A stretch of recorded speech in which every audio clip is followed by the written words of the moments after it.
മിശിഹായ്ക്ക് സ്തുതിയായിരിക്കട്ടെ. എന്നെ ശക്തനാക്കുന്നവനിലൂടെ എല്ലാം ചെയ്യുവാൻ എനിക്ക് സാധിക്കും. വിശുദ്ധ പൗലോസിൻ്റെ ലേഖനം ഫിലിപ്പി 4:13 അമ്മേ മാതാവേ, അമ്മ ജീവനോടെ പ്രത്യക്ഷപ്പെട്ട ഈ അൾത്താരയിൽ സാക്ഷ്യത്തിനായി നിൽക്കുവാൻ എന്നെ അനുവദിച്ചതിനെ ഓർത്ത് ഞാൻ അങ്ങേക്ക് ആയിരം നന്ദി പറയുന്നു. ആബാപിതാവേ, അങ്ങയിലൂടെയാണ് സർവം സാധ്യമാകുന്നതെന്ന് ഞങ്ങളറിയുന്നു. അമ്മേ, ഞങ്ങൾക്ക് വേണ്ടി മാധ്യസ്ഥം വഹിക്കുന്നതിനെ ഓർത്ത് അമ്മയ്ക്ക് ആയിരം നന്ദി, കോടാനുകോടി നന്ദി, സ്തുതി, സ്തോത്രം, ആരാധന. ഞാൻ ഷീല സണ്ണി, തൃശ്ശൂർ പട്ടിക്കാട് നിന്നും വരുന്നു. ഞാനൊരു യാക്കോബൈറ്റ് ചവറാമ്പാടം ഇടവകാംഗമാണ്. ഞാനൊരു വിധവയാണ്. ഭർത്താവ് മരിച്ചിട്ട് 10 വർഷമായി. ഞാനൊരു സിവിൽ വഴിക്കേസിൻ്റെ സാക്ഷ്യം പറയുവാനാണ് ഇവിടെ നിൽക്കുന്നത്. ഭർത്താവുള്ള സമയത്ത് 2005 തുടങ്ങി വെച്ച ഒരു സിവിൽ കേസാണ്. എതിർ കക്ഷി 5 പേർക്കെതിരെയാണ് കേസ് കൊടുത്തിരുന്നത്. ഭർത്താവുള്ള സമയത്ത് എനിക്ക് യാതൊന്നും അറിയേണ്ടതായി ഉണ്ടായിരുന്നില്ല. ഭർത്താവ് മരിച്ചതിന് ശേഷം കേസ് കൊണ്ടുപോകുവാൻ ആരുമുണ്ടായിരുന്നില്ല. ഞങ്ങളുടെയും സഹോദരങ്ങളുടെയും മറ്റു കുറേ വീട്ടുകാർക്കുമൊക്കെയുള്ള 1/2 കിലോമീറ്റർ വഴിയാണ് ഒരു കക്ഷി സ്വന്തമായി പിടിച്ചു വെച്ച് ഞങ്ങൾക്കെതിരെ കേസ് കൊടുത്തിരുന്നത്. ഭർത്താവ് മരിച്ചതിന് ശേഷം എന്നെയും മക്കളെയും വക്കീൽ വിളിപ്പിച്ച് കക്ഷി ചേർത്തു. കേസിന് ഓരോ പ്രാവശ്യം പോകുമ്പോഴും 40,000 50,000 അയാൾ ഫീസായി ചോദിക്കുമായിരുന്നു. നടന്ന് മടുത്ത് 2023 കേസ് തീർപ്പായി എന്ന് പറഞ്ഞു. പക്ഷേ ഒന്നും നടന്നില്ല. 18 വർഷമായിട്ടും ഒരു കാര്യവും നടന്നില്ല. 2025 വീണ്ടും ഏപ്രിലിൽ അയാൾ വിളിച്ച് റീസർവേ വന്നു. റീസർവേയുടെ കുറേ പേപ്പറുകളിൽ എതിർ കക്ഷിക്ക് അനുകൂലമായിട്ടാണ് അളന്നിരിക്കുന്നത്. അയാൾ കുറേ പേപ്പറുകൾ സബ്മിറ്റ് ചെയ്തിട്ടുണ്ട്. ആ പേപ്പറുകളുടെ എല്ലാം ഫോട്ടോ എടുക്കുവാൻ 30,000 രൂപ വേണം. ഇനിയും 30,000 രൂപ ഇപ്പം തന്നെ കൊണ്ടുവന്നെങ്കിലേ ഞാനിനി കേസ് മുന്നോട്ട് കൊണ്ടുപോവുകയുള്ളൂ എന്ന് പറഞ്ഞു. അവസാനം മറ്റു കക്ഷികളോടൊക്കെ ചോദിച്ചപ്പോൾ ഞങ്ങൾക്കാർക്കും ഇനി ഈ കേസ് കൊണ്ടുപോകുവാൻ താല്പര്യമില്ല, ഞങ്ങളാരും ഇനി ഒറ്റ പൈസ തരില്ല എന്ന് പറഞ്ഞു. അങ്ങനെ വഴിമുട്ടി കഷ്ടപ്പെട്ട് സങ്കടപ്പെട്ട് ഇരിക്കുന്ന സമയത്താണ് ഞാൻ നമ്മുടെ കൃപാസനം ഉടമ്പടിയെക്കുറിച്ച് ഓർക്കുന്നത്. ഞാനിതിനു മുൻപ് 2022 24 ഇവിടെ വന്ന് പ്രാർത്ഥിച്ചിട്ടുണ്ട്. അന്നൊന്നും ഉടമ്പടി എടുക്കുവാൻ എനിക്ക് തോന്നിയില്ല. സത്യമായിട്ട് എനിക്ക് ഉടമ്പടി എടുക്കുവാൻ പേടിയായിരുന്നു. ഉടമ്പടി എടുത്തു കഴിഞ്ഞാൽ കുറേ കാര്യങ്ങൾ ചെയ്യുവാനുണ്ട്, കുറേ കാര്യങ്ങൾ അനുഷ്ഠിക്കുവാനുണ്ട്. അതൊന്നും നിവർത്തിക്കുവാൻ എനിക്ക് സാധിക്കുകയില്ല എന്നുള്ള പേടി മൂലമാണ് ഞാൻ ഉടമ്പടി എടുക്കാതിരുന്നത്. എന്നാൽ ഈ കേസിൻ്റെ കാര്യം വന്നപ്പോൾ ഇനി ഉടമ്പടി മാതാവല്ലാതെ, സഞ്ചാരി മാതാവല്ലാതെ എനിക്ക് ആരും തുണയില്ല എന്ന ബോധ്യത്തോടു കൂടി 2025 ജൂലൈ 14 ഞാൻ കൂട്ടാലിയിൽ നിന്നും ബസ് പോകുന്നതിനോടുകൂടെ അവരോടൊപ്പം ഇവിടെ വരികയും ഉടമ്പടിയെടുത്ത് പ്രാർത്ഥിക്കുകയും ചെയ്തു. ഉടമ്പടിയെടുത്ത് അന്ന് തന്നെ ഉടമ്പടിയിലെ കാര്യങ്ങൾ നിവർത്തിക്കുവാൻ ഞാൻ ശ്രമിച്ചു പോന്നു.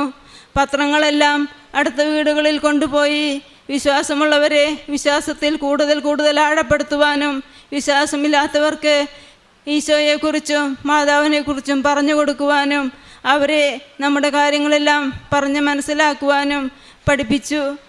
മറ്റുള്ള കുടുംബങ്ങളിലും വൃദ്ധരായ മാതാപിതാക്കളുടെ അടുത്ത് ചെന്ന് അവരോടൊത്ത് സമയം ചെലവഴിച്ച് അവർ പറയുന്ന കാര്യങ്ങൾ സസൂക്ഷ്മം കേട്ട് അവർക്ക് വേണ്ട വചനങ്ങളെല്ലാം നൽകി പോന്നു. ഉടമ്പടിയെടുത്ത് 14 ഉടമ്പടിയെടുത്തു. 18 അംഗനവാടിയിൽ എല്ലാ ഡിജിറ്റൽ സർവേ കഴിഞ്ഞ ഭൂമികളെല്ലാം കൺഫർമേഷന് വേണ്ടി ഒപ്പിട്ട് കൊടുക്കുവാനായിട്ട് എല്ലാവരെയും 20-ാം വാർഡിലുള്ള എല്ലാവരെയും വിളിപ്പിച്ചു. അന്നേരം ഞങ്ങൾ ചെന്നു.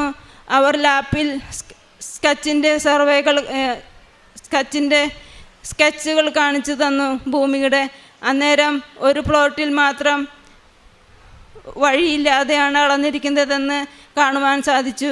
സാർ അവരോട് ചോദിച്ചപ്പോൾ അന്ന് വഴിയില്ലാതെയാണ് അളന്നിരിക്കുന്നത്, ഇനിയൊന്നും ചെയ്യാനില്ല, അളന്ന സമയത്ത് നിങ്ങൾ എന്തേ പറയാതിരുന്നെന്ന് ചോദിച്ചു.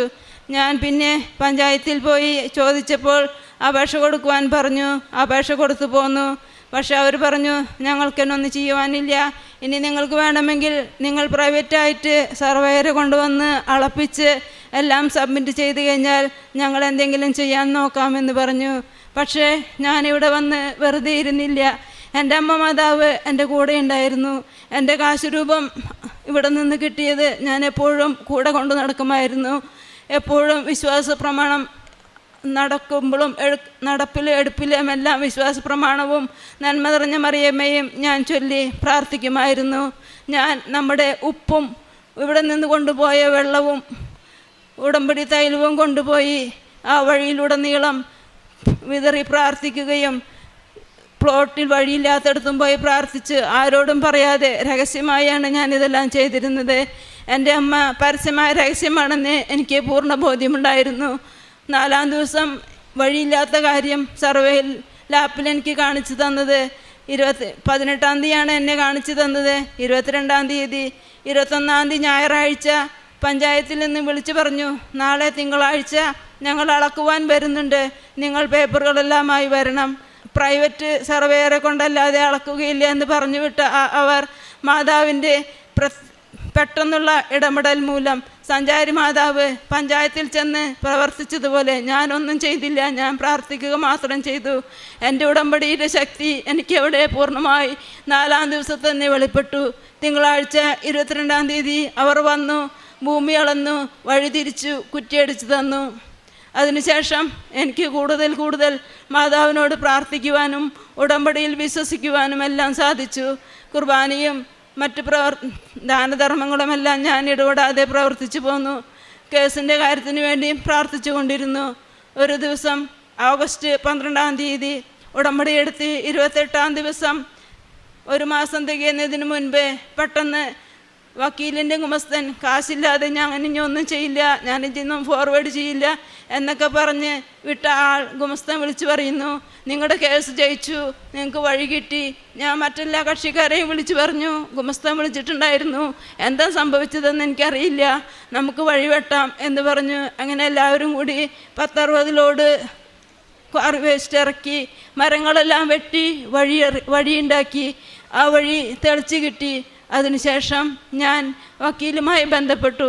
എന്താണ് സംഭവിച്ചത്?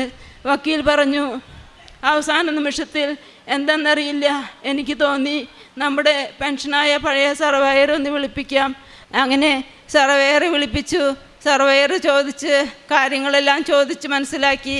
ആൾ പറഞ്ഞു തന്ന പ്രകാരമെല്ലാം പറഞ്ഞപ്പോൾ നമുക്ക് അനുകൂലമായി വിധി വന്നു. സഞ്ചാരി മാതാവാണ് വക്കീലിനൊപ്പം ചെന്ന് എല്ലാ കാര്യങ്ങളും നടത്തി കൊടുത്തതെന്ന് എനിക്ക് പൂർണ്ണമായ ബോധ്യമുണ്ട്. എൻ്റെ ഉടമ്പടിയുടെ വിശ്വാസമാണ് വക്കീലിനെ കൊണ്ടത് ചെയ്യിപ്പിച്ചത്. 20 വർഷമായി വക്കീലിന് തോന്നാതിരുന്ന കാര്യം ഞാൻ ഉടമ്പടി എടുത്ത് പ്രാർത്ഥിച്ചപ്പോൾ, ഉടമ്പടി വസ്തുക്കൾ കൊണ്ട് പ്രാർത്ഥിച്ചപ്പോൾ, ഉടമ്പടി ഉപ്പിനും ഉടമ്പടി പത്രത്തിനുമെല്ലാം വളരെ വിലയുണ്ടെന്ന് അവർ അറിഞ്ഞത്, ഞാൻ അറിഞ്ഞത് അപ്പോഴാണ്. എൻ്റെ നാട്ടുകാർക്കെല്ലാം ഇപ്പോൾ ഈ സംഭവം അറിയാം. എൻ്റെ ഉടമ്പടി മൂലമാണ് എല്ലാവർക്കും വഴി കിട്ടിയതെന്ന്. ഞാൻ കാരുണ്യ പ്രവർത്തികളായി ചെയ്യുന്നത് അടുത്ത വീടുകളിലെല്ലാം പോയി വയസ്സായ അമ്മമാരും അപ്പന്മാരും വയ്യാതെ കിടക്കുന്നവരെ പോയി കാണുകയും അവർക്ക് വേണ്ട ആശ്വാസവചനങ്ങൾ പറഞ്ഞു കൊടുക്കുകയും അവർക്ക് വേണ്ട ശാരീരിക ശുശ്രൂഷകൾ ചെയ്തു കൊടുക്കുകയും ചെയ്യുമായിരുന്നു. ഞാനൊരു നേഴ്സാണ്, ഗവൺമെൻറ്റിൽ നിന്നും റിട്ടയറായതാണ്. അതും എൻ്റെ നാട്ടുകാർക്കറിയാം. അതുപോലെ തന്നെ അടുത്ത വീടുകളിലെല്ലാം വചനം ഉദ്ഘോഷിക്കുവാനായിട്ട് പത്രം കൊണ്ട് കൊടുക്കുമ്പോൾ ഒരു ചേച്ചി എന്നോട് പറഞ്ഞു, ഏതോ ഒരു ചേച്ചി ഞാൻ ആശുപത്രിയിൽ കിടക്കുമ്പോൾ എനിക്ക് പത്രം കൊണ്ടുവന്ന് തന്നു. ഞാനൊരു ഹിന്ദുവായിരുന്നു എങ്കിലും ഞാൻ കാര്യമായി വിശ്വസിച്ചില്ല. പക്ഷേ ആ പത്രം എൻ്റെ കൂടെ ഉണ്ടായിരുന്നത് കൊണ്ട് വളരെ വലിയൊരു ജീവൻ മരണ പോരാട്ടത്തിൽ നിന്നും ബ്ലീഡിംഗ് ആയിട്ട് എല്ലായിടത്തു നിന്നും മടക്കി മെഡിക്കൽ കോളേജിലെത്തിച്ച് എന്നെ ജീവനോടെ കോമയിലായിരുന്ന എന്നെ തിരിച്ചു തന്നത് ആ പത്രമാണ്. ഞാൻ പ്രാർത്ഥിക്കുന്നില്ലെങ്കിലും പത്രം എൻ്റെ കൂടെയുള്ളതാണ് എന്നെ രക്ഷിച്ചതെന്ന് ഞാൻ പൂർണ്ണമായി വിശ്വസിക്കുന്നുവെന്ന് പത്രം കൊണ്ടു കൊടുക്കാൻ ചെന്നപ്പോൾ ഒരു സഹോദരൻ എന്നോട് പങ്കുവെച്ചു. നമ്മുടെ ഈ പത്രം വിശുദ്ധമാണ് മക്കളെ. വിശുദ്ധമായ പത്രം കൊണ്ടു കൊടുക്കുമ്പോൾ നമ്മൾ പ്രാർത്ഥിച്ചു കൊടുക്കണം. ആ പത്രം കിട്ടുന്ന എല്ലാവർക്കും ആ പത്രത്തിൻ്റെ സാമീപ്യവും സഞ്ചാരി മാതാവിൻ്റെ സാന്നിധ്യവും അനുഭവിക്കുവാൻ സാധിക്കുമെന്നുള്ള കാര്യം ആയിരം പ്രാവശ്യം ഞാനിവിടെ ഉറച്ച് ഉത്ബോധിപ്പിക്കുന്നു. പത്രം കൊടുക്കുമ്പോൾ നമ്മൾ പ്രാർത്ഥിച്ചു കൊടുക്കണം. പത്രം കയ്യിലുള്ളത് വിശുദ്ധമാണ്, അതൊരു വിശുദ്ധ വസ്തുവാണെന്ന് നമ്മളെല്ലാവരും തിരിച്ചറിയണം. നമ്മുടെ വിശുദ്ധ വസ്തുക്കളായ ഉപ്പിനും തൈലത്തിനും എല്ലാം വളരെ ശക്തിയുണ്ട്. അമ്മ മാതാവിനോടൊപ്പം ഞാൻ എല്ലാ കുർബാനകളിലും കുമ്പസാരത്തിലും ഒക്കെ പങ്കെടുക്കാറുണ്ട്. ഞാനൊരു യാക്കോബൈറ്റ് വിശ്വാസിയാണെങ്കിലും കല്യാണത്തിന് മുൻപ് ഞാൻ റോമൻ കാത്തലിക് ആയിരുന്നു. അതുകൊണ്ട് ലത്തീൻ പള്ളിയിലും മറ്റു പള്ളികളിലെല്ലാം പോയി 2 ആഴ്ചകൾ കൂടുമ്പോൾ കുമ്പസാരിക്കുകയും കുർബാനകൾ പങ്കുകൊള്ളുകയും എല്ലാം ചെയ്യുമായിരുന്നു. ഉടമ്പടിക്ക് ശേഷം കൂടുതൽ സമയം ബൈബിൾ വായനയിൽ നിവർത്തിക്കുവാനും ബൈബിൾ വചനങ്ങളിൽ ആഴപ്പെടുവാനും വിശ്വാസത്തിൽ ആഴപ്പെടുവാനും സാധിച്ചു. കുർബാനയിൽ ജീവസുറ്റ മകളായി പങ്കുചേരുവാനും കരഞ്ഞല്ലാതെ കുർബാനയിൽ നിന്നും ഇറങ്ങി വരുവാൻ സാധിക്കാതെയുമുള്ള കൃപ മാതാവ് എനിക്ക് തന്ന് അനുഗ്രഹിച്ചതിനോർത്തും ഞാൻ കോടാനുകോടി നന്ദി പറയുന്നു. അമ്മേ മാതാവേ, ഇനിയും കൂടുതൽ കാലം മരണം വരെ അമ്മയോടൊപ്പം ഉടമ്പടിയിൽ ജീവിക്കുവാനും അമ്മയ്ക്ക് വേണ്ടി ജീവിക്കുവാനും അമ്മയുടെ സാന്നിധ്യം മറ്റുള്ളവരെ അറിയിക്കുവാനും എന്നെ ഉപകരണമാക്കണമേ എന്ന് അമ്മയോട് ഞാൻ പ്രാർത്ഥിക്കുന്നു. എനിക്ക് വേണ്ടിയും ഇവിടെ കൂടിയിരിക്കുന്ന എല്ലാ വിശ്വാസികൾക്ക് വേണ്ടിയും അമ്മ ആബാപിതാവിനോട് മാധ്യസ്ഥം വഹിക്കണമേ എന്നും ഞങ്ങൾ പ്രാർത്ഥിക്കുന്നു. ആബാപിതാവിൽ നിന്നും അമ്മ നേടിത്തരുന്ന എല്ലാ അനുഗ്രഹങ്ങൾക്കും എല്ലാ സാക്ഷ്യങ്ങൾക്കും കോടാനുകോടി നന്ദി പറഞ്ഞുകൊണ്ട് ഞാൻ എൻ്റെ വാക്കുകൾ നിർത്തുന്നു. നന്ദി, സ്തുതി, ആരാധന. ഹല്ലേലൂയ, ഹല്ലേലൂയ, സ്തുതി, സ്തോത്രം, ആരാധന. ഇതാ ഞാൻ നിന്നോട് കൂടെയുണ്ട്, നീ പോകുന്നിടത്തെല്ലാം ഞാൻ നിന്നെ കാത്തുരക്ഷിക്കും. ഉൽപ്പത്തി പുസ്തകം 28-ാം വചനം 15-ാം വചനമാണ്. 28-ാം അധ്യായം 15-ാം വചനമാണ്. നമ്മോട് കൂടെയുള്ള ദൈവം, പോകുന്നിടത്തെല്ലാം കാത്തുരക്ഷിക്കുന്ന ഒരു ദൈവം. ദൈവം യാക്കോബിന് നൽകിയൊരു വാഗ്ദാനമാണ്. ആ വാഗ്ദാനമാണ് ഉടമ്പടിയിലൂടെ നമ്മൾ ഓരോരുത്തരോടും ദൈവം തരുന്നത്. ഞാൻ നിന്നെ കാത്തു സൂക്ഷിക്കും, ഞാൻ നിന്നെ നയിക്കും, ഞാൻ വാഗ്ദാനം നിറവേറ്റുന്ന ദൈവമാണ് എന്ന്. നമ്മൾ എത്ര ബലഹീനരായാലും ദൈവത്തിൻ്റെ ഉടമ്പടി വിശ്വസ്തമായ ഒരു ഉടമ്പടിയാണ്. മരിയൻ ഉടമ്പടിയിൽ കൂടെ പരിശുദ്ധ അമ്മയാണ് നമ്മുടെ കരം പിടിച്ച് മുന്നോട്ട് നടത്തുന്നത്. നമ്മുടെ കഷ്ടതയിൽ കാത്തു പരിപാലിക്കുന്ന, പ്രശ്നങ്ങളിൽ വഴി തുറന്ന് നൽകുന്ന, പ്രാർത്ഥനകൾക്ക് ഉത്തരം നൽകുന്ന ഒരു ദൈവമാണ്. നമ്മെ സംരക്ഷിക്കുന്ന ഒരമ്മയാണ് കൃപാസനം അമ്മ, നമ്മുടെ കൂടെയുള്ള അമ്മ. കൃപാസനം ദൈവസാന്നിധ്യത്തിൻ്റെ ഒരു വലിയ അനുഭവ സ്ഥലമാണ്. ഓരോ സാക്ഷ്യങ്ങളിലും ഓരോ വ്യക്തികളുടെ ദൈവാനുഭവങ്ങളാണ് നമുക്ക് പങ്കുവയ്ക്കുന്നത്. ഇവിടെ എത്തുന്ന ഓരോരുത്തരും ദൈവസാന്നിധ്യം അനുഭവിച്ചറിയുന്നവരാണ് ഉടമ്പടി മക്കൾ. ഒരിക്കലും നാം ഒറ്റയ്ക്കല്ല, ദൈവം നമ്മോട് കൂടിയുണ്ട്. പരിശുദ്ധ അമ്മയുടെ സംരക്ഷണത്തോടു കൂടിയാണ് നമ്മൾ ഉടമ്പടി ജീവിതം മുന്നോട്ട് നയിക്കുന്നതെന്നാണ് ഓരോ സാക്ഷ്യങ്ങളിലും സാക്ഷ്യപ്പെടുത്തുന്നത്. ഷീല സണ്ണി എന്ന മകളുടെ സാക്ഷ്യത്വം അതുതന്നെയാണ് നമ്മൾക്ക് മനസ്സിലാക്കാൻ സാധിക്കുന്നത്. ഈശോയും അമ്മയും കൂടെയുള്ളപ്പോൾ നമ്മൾക്കൊന്നും ഭയപ്പെടേണ്ട ആവശ്യമില്ല. കൃപാസനം അമ്മ ദൈവസാന്നിധ്യത്തിന് അനുഭവമാണെന്ന് പറഞ്ഞതുപോലെ ഇവിടെ വരുന്ന ഓരോരുത്തരും ഉടമ്പടി മക്കളെല്ലാവരും ദൈവത്തിൻ്റെ സാന്നിധ്യമാണ് അനുഭവിക്കുന്നത്. ഒരിക്കലും നമ്മൾ ഒറ്റയ്ക്കല്ല, നമ്മുടെ കൂടെയുള്ള ദൈവമാണ് നമുക്ക് വേണ്ടി വാദിക്കുന്നത്, വക്കീലിലൂടെ സംസാരിക്കുന്നത്. പരിശുദ്ധ അമ്മയാണ് ദൈവസാന്നിധ്യത്തിലേക്ക് നമ്മളെ കരം പിടിച്ച് നടത്തുന്ന അമ്മ. ആ അമ്മ കൂടെയുള്ളപ്പോൾ സമയച്ചുരുക്കത്തിൻ്റെ അമ്മയാണ്. നമുക്ക് മെറിറ്റില്ലാത്തപ്പോൾ ദൈവകൃപയിൽ വിശ്വസിച്ച് മുന്നോട്ട് നയിക്കാൻ ആ അമ്മയാണ് നമ്മളെ പഠിപ്പിക്കുന്നത്. ഈ ജീവിതത്തിൽ വേണ്ടിയുള്ള നമ്മൾക്ക് പല ആവശ്യങ്ങൾ, ഭൗതികമായിട്ടുള്ള ആവശ്യങ്ങൾ നമ്മൾ വെച്ച് പ്രാർത്ഥിക്കുമ്പോഴും നമ്മുടെ എല്ലാ കാര്യങ്ങളും ഏറ്റെടുത്ത് കിടക്കുന്ന ഒരു ഈശോയും അമ്മയാണ് നമ്മുടെ കൂടെയുള്ളത്. നീ എന്ത് പ്രാർത്ഥിച്ചാലും കർത്താവ് ഉത്തരം വരുളും, നീ നിലവിളിക്കുമ്പോൾ അവിടുന്ന് മറുപടി നൽകുമെന്നാണ് യെശയ്യാ പ്രവാചകൻ 58-ാം അധ്യായം 9-ാം വചനം പറയുന്നത്. ഒരു തരത്തിലും അവഗണിക്കാത്ത ഹീബ്രുവിൻ്റെ പുസ്തകത്തിൽ ലെറ്ററിൽ 13-ാം അധ്യായം 5-ാം വചനം പറയുന്നത്, ഞാൻ നിന്നെ ഒരു തരത്തിലും അവഗണിക്കില്ല എന്നാണ്. നമ്മൾ ഏത് പ്രതിസന്ധിപ്പെട്ടാലും അവഗണിക്കാത്ത ഒരു ദൈവമാണ് നമ്മുടെ കൂടെയുള്ളത്. ആ ദൈവത്തിൽ വിശ്വസിച്ചുകൊണ്ട് നമ്മുടെ ഉടമ്പടി ജീവിതം കൂടുതൽ വിശ്വസ്തയോടെ തീഷ്ണതയോടെ നമുക്ക് മുന്നോട്ട് നയിക്കാം. ഈ മകൾ പറഞ്ഞത് പരസ്യമായ രഹസ്യമാണ് അമ്മ കൂടെയുള്ളതെന്നാണ്. അമ്മയുടെ സാന്നിധ്യമാണത്. വിശ്വാസത്തിൽ കൂടുതൽ ആഴപ്പെടാനായിട്ട് ഉടമ്പടിയിലെത്തിൽ പിന്നെയാണ് സാധിച്ചത്. ഓരോ പത്രം കൊടുക്കുമ്പോഴും പ്രാർത്ഥിച്ചു കൊടുക്കുന്നു.